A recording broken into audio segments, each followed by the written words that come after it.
Okay, so now we're working on, I'm going to give you the name, right? And we were working on binary, no, we're working on polyatomics.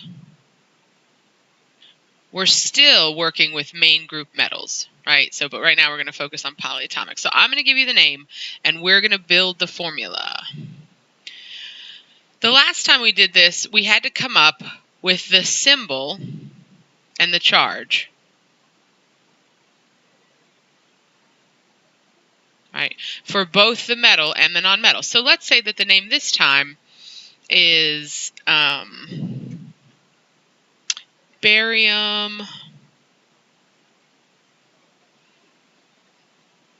acetate. Okay. Right away we see that this is not the IDE that we saw before, right? Before, when we built these formulas, we saw things like iodide, right, or bromide. We saw IDE.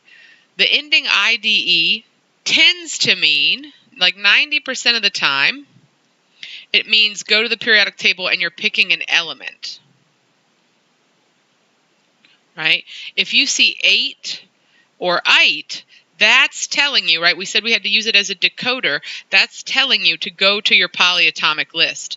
We're never going to find anything that remotely looks like acetate on the periodic table, right? Here we can go right to the periodic table. Here you need your list. It's important that you know how to use this to guide you, or you're going to be scrolling through your periodic table hoping that there's an element out there named acetate, and there's not. So we have to use this ending of the word to tell us what to do. Okay, so we need to follow the same setup. We have to find the symbol and the charge. For the polyatomic, right, we're going to find, we need to find the formula and the charge. Because it's not just going to be one symbol, right? It's going to be a formula, but it still needs to have the charge. So we're going to pop back and we're going to look at barium. So we're going to go back to the periodic table. We're going to find barium in the second column, alkaline earth metal. You go up, you check out its charge, it's a +2. Okay, so I'm going to go back and I'm going to do my symbol and my charge. Now, I'm going to go use this word acetate to go look at my list. Now, at some point you have to memorize this list, but I'll show you how to use the list. Now we're looking at the names. The last time we were here, we were looking at the formulas. We found a match for sulfate, right? We found a match for nitrate. Now I'm looking at the names, and the name here tells me acetate. There are two versions of acetate. It could be shown in either way. If you count up all the parts, they're the same formula. I like this condensed formula, C2H3O2. There's still 2 C's down here, and there's still 2 oxygens here. It's the same, but I like C2H3O2. And his charge is a negative. If there's no number, we know it's a -1. So we need to go back and write the formula C2H3O2 with that negative. Right? So my formula here and my charge is C2H3O2 with a -1. Now, we said before that we make ionic compounds to neutralize the charge. Right? We want to neutralize the differences or the electrostatic discrepancies in the cation and the anion. We also said that we could get by with using a shortcut method, not thinking about it algebraically, but understanding that this number is going to become the subscript on this part of the formula. It's telling me how many anions I need. This number, remember, no signs, that number is telling me how many barium I need. So we're crossing the charges.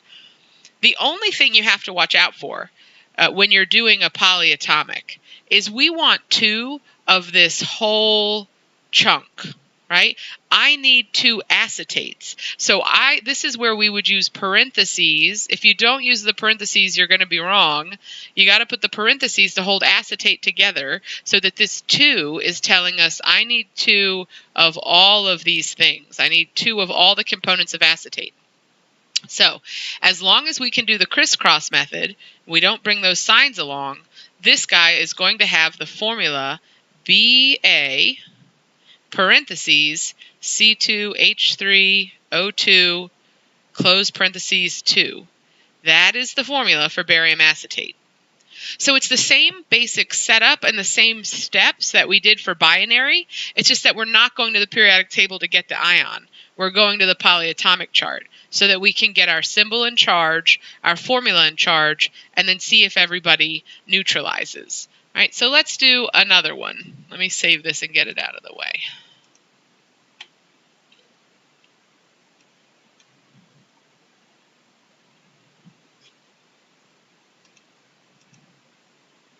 Okay, so let's imagine, let me pick one here. Let's do...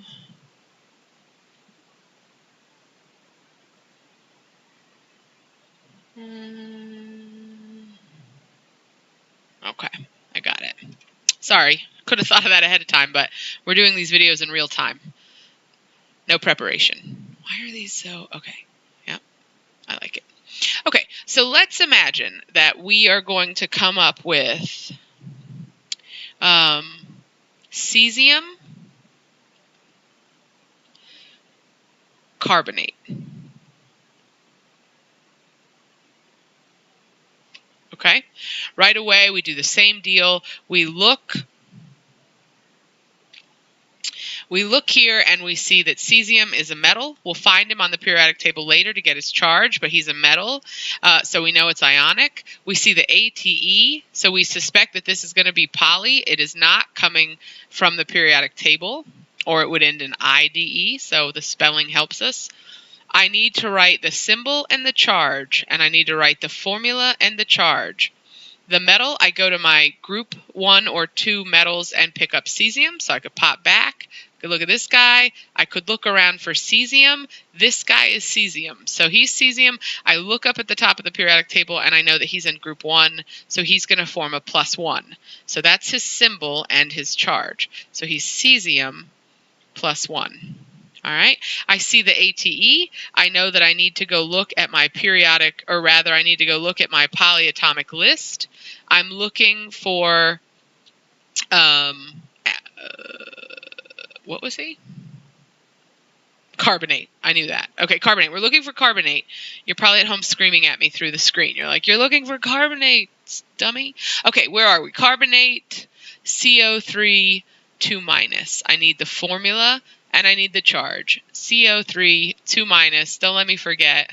What if I forget? Okay, so he'll be CO3, 2-. All right.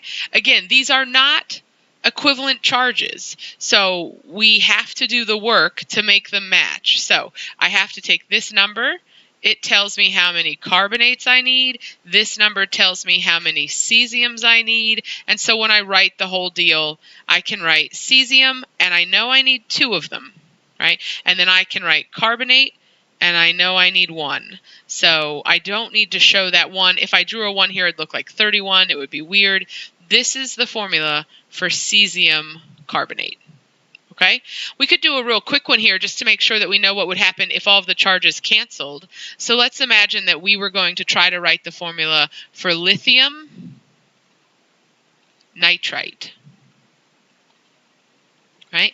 Again, ITE or ATE come from the periodic table. The IDE would, I'm sorry, ATE and ITE come from the polyatomic. If I had IDE, so now we're just 1 letter away, right? That 1 letter tells us if we go to the polyatomic list or if we go to the periodic table. So this guy's going to be on my list. And this is going to be a group 1 metal. So I need the symbol and the charge. Lithium is a group 1 metal, so I'm going to put a +1 charge here. Nitrite, I could go back and look at my list. Right? I could go over here, ITE, careful you don't pick nitrate, right? Nitrite is NO2, -1. So I could go back and write NO2, -1. These are perfect matches. These are electrostatic equivalencies. So these are going to cancel out. So I can just bring these formulas together. I don't have to do any crisscrossing as long as the charges are equivalent. And I could just come up with a formula like this for lithium nitrate. So I'll put up some practice problems. We'll go over a sheet when we get together on Thursday, and we'll keep plodding along and getting through all the ionic